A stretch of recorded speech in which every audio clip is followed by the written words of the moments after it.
उमेदवार हे वचननामे देतात, निवडून येतात, पण पुढे तो वचननामा फक्त कागदावर असतो. त्याची कुठल्याही प्रकारची अंमलबजावणी होत नाही. लोक त्यांच्या ऑफिसला ताटकळत उभे असतात, ते लोकांचे प्रश्न सुटत नाही. माजी सैनिकाचा मुलगा अशी ओळख तुम्ही अगदी आवर्जून सांगता. नक्कीच माझ्या वडिलांनी देशासाठी सेवा केली आहे. सेवा करण्याची वृत्ती ही नक्कीच माझ्या रक्तात आहे. शैक्षणिक दृष्ट्या जर बघायचं झालं तर तुम्ही ऍडव्होकेट आहात आणि उमेदवाराचं शिक्षण जे आहे मला असं वाटतं की त्याचा विकासाशी नक्कीच संबंध आहे. महापालिका म्हणजे फक्त काय निवडून आलो, लोकांनी मतदान केलं तर निवडून आल्यानंतर पुढे करायचं काय, की लोक निवडून जातात पण महापालिकेचं सिस्टम काय हेच त्यांना माहित नाही. तर लोकांची कामं होत नाही. म्हणून उच्च शिक्षित लोकांनी राजकारणात आलं पाहिजे. म्हणून उच्च शिक्षित लोक 100% राजकारणात आले. तरी सत्ताधारी जे मागे 15 वर्षापासून 10 वर्षापासून जे नगरसेवक होते आज पण तेच पाणी प्रश्न, ड्रेनेज लाईन याच गोष्टीवर भांडतायत. एक पेलिकन पार्क म्हणून एक भव्य दिव्य मोठी जागा ही नाशिक महानगरपालिकेच्या ताब्यात आहे. माझ्या मित्राची मुलगी ही 3 वर्षाची होती तेव्हापासून त्याचं काम चालू होतं. आज त्या माझ्या मित्राची मुलगी आज 13 वर्षाची, तरी ते पेलिकन पार्कचा दरवाजा अजूनपर्यंत त्या मुलीला बघायला मिळाला. ते प्रश्न सोडवण्याची त्यांच्यात धमक असली पाहिजे. पण ज्येष्ठ नागरिक हा एक असा मुद्दा आहे, फक्त नाना पार्क उभं करायचं एवढंच त्यांच्यासाठी महत्वाचं नाही. फक्त त्यांना सहलीला घेऊन जाणं, कुठेतरी एक कट्टा ओपन करून द्यायचा, तिथे न्यूजपेपर वाचायला ठेवणं, कुठेतरी त्याच्या पलीकडे काही आपण गेलं पाहिजे. सो महिला आणि सुरक्षा हा मुद्दा सध्या खूप गाजतो आहे. क्रिमिनल ऍक्टिव्हिटीज त्यांच्यासोबत घडणार नाही, जसं मालेगावला झालं. नमस्कार, मी आरजे श्रुती आणि आज एका अगदी महत्वाच्या विषयावर आपण गप्पा मारणार आहोत. सध्या सगळीकडेच एक विषय चर्चेत आहे आणि तो म्हणजे नाशिक महानगरपालिका निवडणुका. आणि यामध्ये युवा नेतृत्व आपल्या समोर असेल तेव्हा जरा आशा पल्लवित होतात. आणि म्हणूनच आज आपल्या विशेष गप्पा होणार आहेत अशाच एका नेतृत्वासोबत. आज आपल्या सोबत आहेत ऍडव्होकेट संदेश संजीव कुमार जगताप, जे प्रभाग क्रमांक 29D मधून अनुक्रमांक 2 इथे उभे आहेत आणि त्यांच्याशी आज आपण गप्पा मारणार आहोत. सगळ्यात आधी आपलं स्वागत आहे. नमस्कार.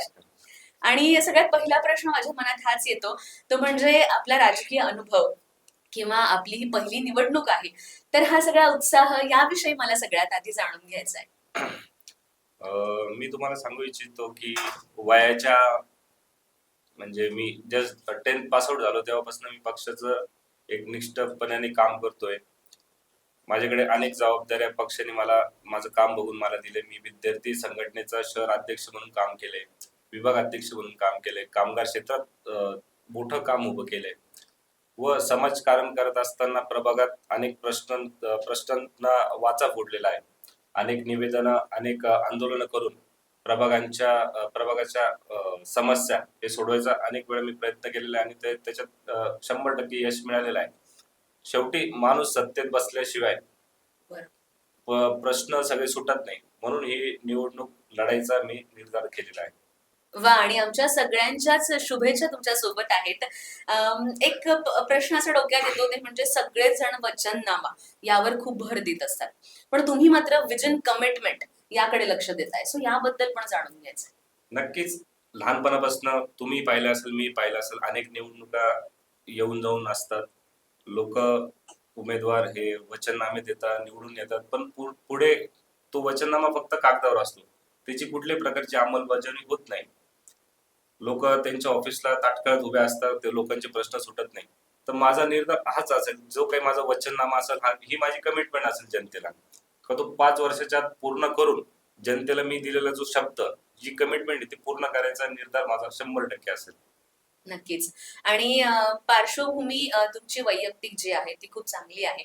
माजी सैनिकाचा मुलगा अशी ओळख तुम्ही अगदी आवर्जून सांगता. सो ह्याचा तुमच्या राजकीय विचारांना काय प्रभाव आहे हे जाणून घ्यायचंय. नक्कीच माझ्या वडिलांनी देशासाठी सेवा केली आहे व एक निष्ठता, लोकांना प्रभावी असलेली कमिटमेंट, सेवा करण्याची वृत्ती ही नक्कीच माझ्या रक्तात आहे व जनतेचं काम एक दिलाने, एक निष्ठेने, प्रामाणिकपणे करायचा माझा निर्धार आहे आणि ते काम झालं पाहिजे याच दृष्टिकोनातून मी राजकारणात काम करत असतो, रोज करत असतो. नक्कीच. आणि शैक्षणिक दृष्ट्या जर बघायचं झालं तर तुम्ही ऍडव्होकेट आहात आणि उमेदवाराचं शिक्षण जे आहे मला असं वाटतं की त्याचा विकासाशी नक्कीच संबंध आहे. तुम्ही याकडे कसं बघता? नक्कीच महापालिका म्हणजे फक्त काय निवडून आलो, लोकांनी मतदान केलं तर निवडून आल्यानंतर पुढे करायचं काय, हे अनेक म्हणजे मी लहानपणापासून म्हणजे महापालिकेत बघितलं आहे की लोक निवडून जातात पण महापालिकेचं सिस्टम काय हेच त्यांना माहित नाही. शेवटी प्रश्न तुम्ही उपस्थित केले सभागृहात ते पुढे मार्गीच कसे लागणार किंवा एखादं ठेका असेल, एखादं काम करून घ्यायचं असेल, कोणाला नगरसेवकांना कळलंच नाही तर लोकांची कामं होत नाहीत. बरोबर. म्हणून उच्च शिक्षित लोकांनी राजकारणात आलं पाहिजे. ते प्रश्न सोडवण्याची त्यांच्यात धमक असली पाहिजे आणि सभागृहात जाऊन ते सिस्टीम हाताळून आपलं काम आपल्या प्रभागाच्या लोकांचं लोककल्याण कसं होईल याच्या दृष्टिकोनाने काम केलं पाहिजे. म्हणून उच्च शिक्षित लोक 100% राजकारणात हवेत. नक्कीच. आणि ह्याचाच उपयोग तुम्ही जेव्हा जिंकून येणार तेव्हा होणार. आणि पुढचा प्रश्न असा मनात येतो, तो म्हणजे प्रत्येक जण 5 वर्ष आपल्या नगरसेवकाकडे अगदी आशेने बघत असतं. संपूर्ण वॉर्ड जो आहे, संपूर्ण प्रभाग जो आहे, तो त्याच्या अंडर असतो. सो तुमचा प्रभाग 29 तुमचं काय विजन आहे यासाठी? नक्कीच आमची सिडको वसाहत आहे. मध्यम वर्ग कुटुंब इथे राहत असतं, कामगार वर्ग मोठ्या प्रमाणात आहे. आता सुद्धा आम्ही बघतोय निवडणुकीच्या रिंगणात मी स्वतः उभा आहे. तरी सत्ताधारी जे मागे 15 वर्षापासून 10 वर्षापासून जे नगरसेवक होते आज पण तेच पाणी प्रश्न, ड्रेनेज लाईन याच गोष्टीवर भांडतायत. हेच प्रश्न लोकांसमोर पुढे घेऊन जातात. त्याच्या पुढे पलीकडे पण अनेक गोष्टी आमच्या नगरात होऊ शकतात. आमचं पवन नगरचं ग्राउंड आहे, तिथे ब्युटिफिकेशन होऊ शकतं, तिथे टेनिस कोर्ट होऊ शकतं, बॉक्स क्रिकेटचे टर्फ होऊ शकतात. तसं आमच्या परिसरात दुसरं एक मोठं भव्य दिव्य ओपन स्पेस आहे महाकाली चौक, तिथे चांगलं गार्डन उभं राहू शकतं. अजून एक तुम्हाला गंमत सांगायची म्हणजे एक पेलिकन पार्क म्हणून एक भव्य दिव्य मोठी जागा ही नाशिक महानगरपालिकेच्या ताब्यात आहे. माझ्या मित्राची मुलगी ही 3 वर्षाची होती तेव्हापासून त्याचं काम चालू होतं. आज त्या माझ्या मित्राची मुलगी आज 13 वर्षाची, तरी ते पेलिकन पार्कचा दरवाजा अजूनपर्यंत त्या मुलीला बघायला मिळाला नाही किंवा त्या गार्डन मध्ये घडलं काय, बनतं काय, कोणाला काही माहित नाही. जर असा विकास होणार असेल तर कोणाला परवडणार आहे तो? शेवटी कामच झाली नाही, जनतेपर्यंत जनतेसाठी काही कामं होत नसतील, त्याचा फायदा नाही त्या विकासाचा. नक्कीच. आणि जेव्हा आपण नगरसेवक होतो, तेव्हा आपल्या हातात अधिकार येतात आणि त्यासोबतच जबाबदाऱ्या पण येतात. याची जाणीव जर नगरसेवकांनी ठेवली तर आपल्याला वारंवार ऑफिसला फेऱ्या मारणं आणि वारंवार फोन करणं छोट्या-छोट्या कामांसाठी हे करावं नाही लागणार. यासाठी तुमचं काय विजन आहे? नक्कीच आमची सत्ता असताना म्हणजे 2012 ते 2017 मध्ये आमची सत्ता असताना महाराष्ट्र नवनिर्माण सेनेने म्हणजेच राज साहेबांनी एक ऍप लॉन्च केलं होतं, NMC ई कनेक्ट. त्या ऍप द्वारे अनेक म्हणजे नागरिक घरी बसल्या कंप्लेंट्स नोंदवू शकत होता. पण आता कालांतरानंतर आमची सत्ता गेल्यानंतर त्याच्याकडे त्या ऍप वरती दुर्लक्ष झालं. कोणी त्याच्याकडे लक्ष दिले नाही. त्या तक्रारी तिथे अपलोड केल्या तरी त्याचं निवारण होत नाही. पण 100% नवीन AI बेस सॉफ्टवेअर डेव्हलप करायच्या माध्यमात डेव्हलप करून नागरिकांना त्वरित सेवा मिळेल. नगरसेवकांच्या खेटा माराव्या लागणार नाही किंवा अधिकाऱ्यांना फोन करून वारंवार सांगायची गरज पडणार नाही. या दृष्टिकोनातून माझं काम असेल ते. नक्कीच. आणि नाशिककडे महाराष्ट्राचंच नाही, भारताचंच नाही, तर जगाचं लक्ष लागलेलं आहे सिंहस्थ कुंभमेळा. आणि यासाठी खूप विकास नाशिकचा होतो आहे. आपल्या प्रभागावर त्याचा कसा इम्पॅक्ट पडेल, चांगला फायदा होईल, हे तुम्ही कशा दृष्टीने बघाल? कसं असतं, कुंभमेळा म्हणजे एक मोठं पॅकेज जे महापालिकेच्या तिजोरीत येतं. शेवटी माणूस तिथे निवडून गेल्यानंतर भांडणारच नाही का माझ्या प्रभागासाठी या गोष्टी मूलभूत सुविधासाठी मला निधी पाहिजे. तिथं भांडणारा माणूस नसेल तर कोणी आपल्या प्रभागाकडे लक्ष देणार नाही. शेवटी तिथं कुंभमेळ्याच्या विकास गंगेत आपल्या प्रभागासाठी निधी जेवढा जास्त आणता येईल, प्रभागात चांगल्या गोष्टी घडतील यासाठी माझा 100% प्रयत्न असेल. पण प्रयत्न करणं हे महत्वाचं आहे. नक्कीच. नक्कीच. आणि जितका युवा उमेदवार तितके नवीन प्रश्न हाताळले जातील असं सगळ्यांनाच वाटतं आहे. पण ज्येष्ठ नागरिक हा एक असा मुद्दा आहे. फक्त नाना-नानी पार्क उभं करायचं एवढंच त्यांच्यासाठी महत्वाचं नाही आजकाल.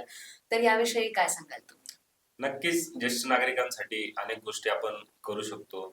फक्त त्यांना सहलीला घेऊन जाणं किंवा कुठेतरी एक कट्टा ओपन करून द्यायचा, तिथे न्यूजपेपर वाचायला ठेवणं, हे कुठेतरी त्याच्या पलीकडे काही आपण गेलं पाहिजे. त्यांच्यासाठी एक मेडिएशन सेंटर आपण उभं करू शकतो, जिथे त्यांना जे काही प्रॉब्लेम्स असतील ते शेअर करतील एकमेकांसोबत. काही टेक्निकल लोक, डॉक्टर्स किंवा मग कोणी मीडिएशन करणारे लोक बरं. त्यांचे प्रॉब्लेम्स ऐकून ऐकून ते त्यांना योग्य दिशेला नेतील असं काहीतरी केलं पाहिजे. म्हणजे लोकांच्या जीवनात काहीतरी बदल घडवू आपण, यासाठी 100% आपण काम केलं पाहिजे. तसं मी करेलच. नक्कीच. आणि अगदी ज्वलंत प्रश्न ते म्हणजे युवा आणि बेरोजगारी हे सगळं येतं आणि युवक एखादा घरी आहे बसलेला म्हटल्यावर तो विषयच फार अवघड होतो. सो याविषयी प्रभाग प्रमुख म्हणून किंवा उमेदवार आत्ता आहात तुम्ही युवाच, त्याच्यामुळे जास्त लक्ष ह्याकडे असेल का तुमचं?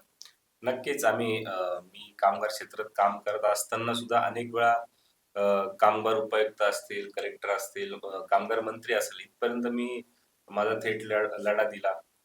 कायदा असताना जिथं स्थानिक मुलांना 80% रोजगार मिळाला पाहिजे, तिथं त्याची अंमलबजावणी आज पण होत नाही. आमच्या प्रभागाला लागत दुसऱ्या प्रभागात एमआयडीसी, सातपूर एमआयडीसी असो किंवा अंबड एमआयडीसी, तिथे आपल्या तरुणांना काम मिळत नाही. बाहेरचे लोक येतात, त्यांना फटकन नोकऱ्या मिळतात.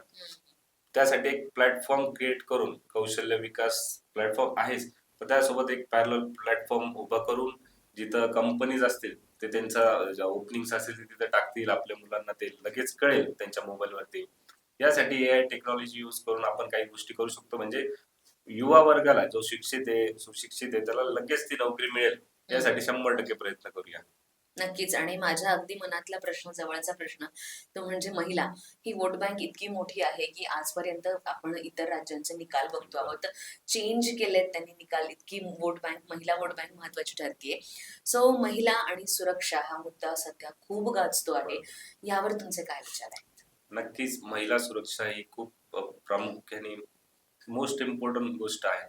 फक्त वोट बँक म्हणून असं नाही बघता येणार आपल्याला त्यांच्याकडे. बरोबर. त्यांची सुरक्षता म्हणजे प्रत्येक चौकात कॅमेरा, त्यांची ट्रॅकिंग, म्हणजे फॅमिली पॅरेंटल कंट्रोल जे काही असतं, म्हणजे हसबंडला वाईफ कुठे जाते किंवा मग ते ट्रॅकिंग प्रॉपर असलं पाहिजे. कुठे तिला मदतीची गरज पडली, एसओएस सिस्टम आपण लॉन्च करू शकतो. म्हणजे कुठल्याही प्रकारचं क्रिमिनल ऍक्टिव्हिटीज त्यांच्यासोबत घडणार नाही, जसं मालेगावला झालं. असं प्रत्येक ठिकाणी कंट्रोल ठेवता येईल आपल्याला. थोडं कसं आहे, आपण जोपर्यंत नागरिकांना सुज्ञ करत नाही किंवा त्या गोष्टी कळवत नाही, बरोबर. त्याशिवाय ते होणार नाही. आणि आपण करून दाखवूया ते आपल्या प्रभागात. हे रोल मॉडेल असेल माझ्या प्रभागात, मी करून दाखवेल. नक्कीच. आणि जितकी सुरक्षा महत्वाची तितकंच आरोग्यही महिलांचं खूप महत्वाचं आहे. सो आरोग्य म्हटलं की हे सगळेच एक्सपेन्सेस असतात, मोठे मोठे दवाखाने आणि हे फार अवघड होतो विषय हा.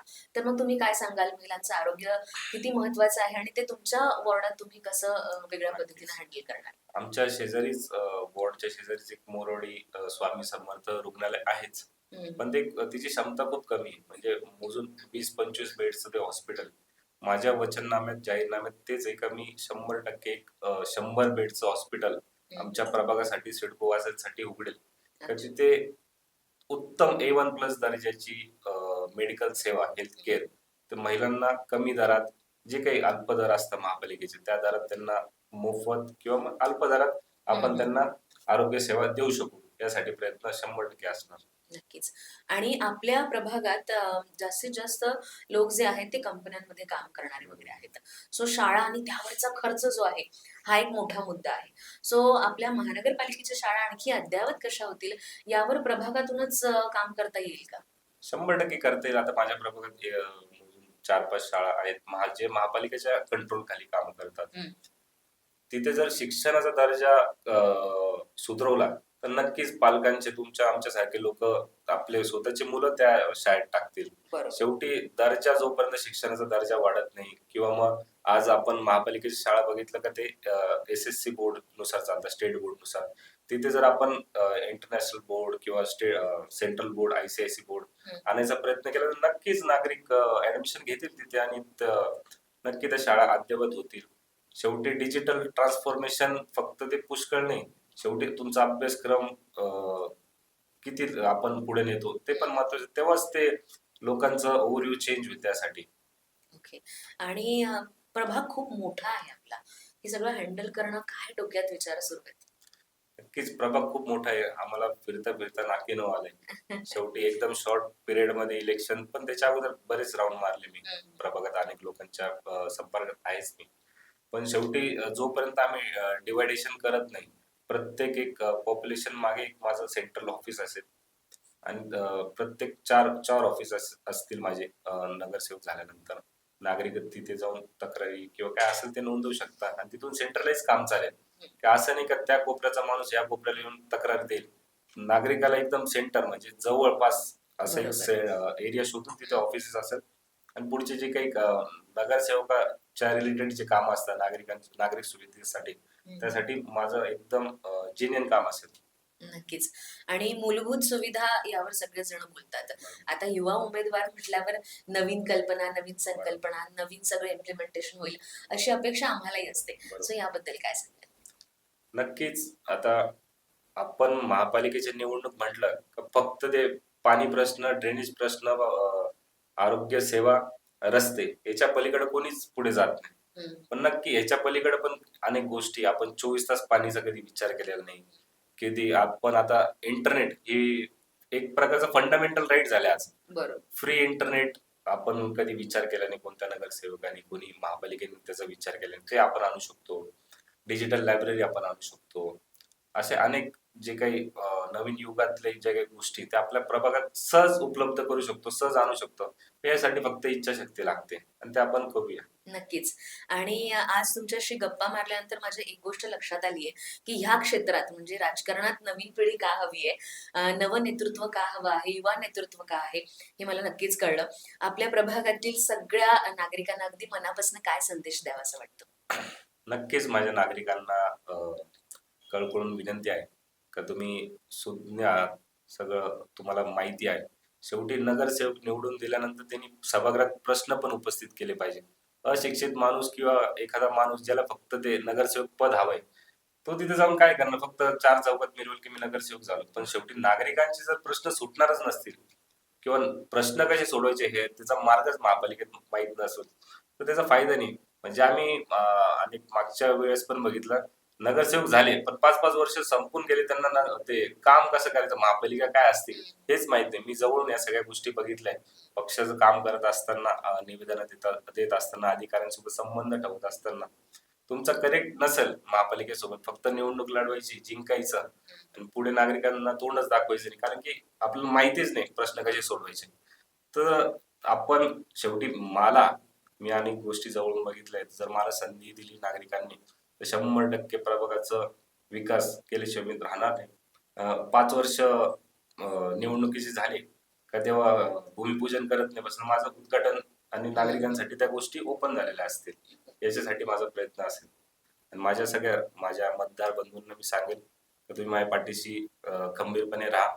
मी तुमच्यासाठी 24 तास उपलब्ध असेल. हीच माझी कळकळून विनंती. आजचा पॉडकास्ट हा इतक्या महत्त्वाच्या गप्पांनी भरलेला होता आणि खरंच अगदी युवा उमेदवार काय वेगवेगळे बदल घडवून आणू शकतो, मूलभूत गरजांच्या पलीकडे जाऊन आपला प्रभाग कसा अद्ययावत करता येईल याविषयी विचार करू शकतो, हे मी आज जाणून घेतलं. आणि हे सगळं तुमच्या भविष्यासाठी फार महत्त्वाचं आहे. आणि म्हणूनच जाता जाता एक गोष्ट नक्की सांगेन, प्रभाग क्रमांक 29 ड अनुक्रमांक 2 ॲडव्होकेट संदेश संजीव कुमार जगताप यांच्या पुढील बटन नक्की दाबा आणि आपला प्रभाग जो आहे तो अगदी भविष्य उज्ज्वल असा नक्की तुम्ही करू शकता. धन्यवाद.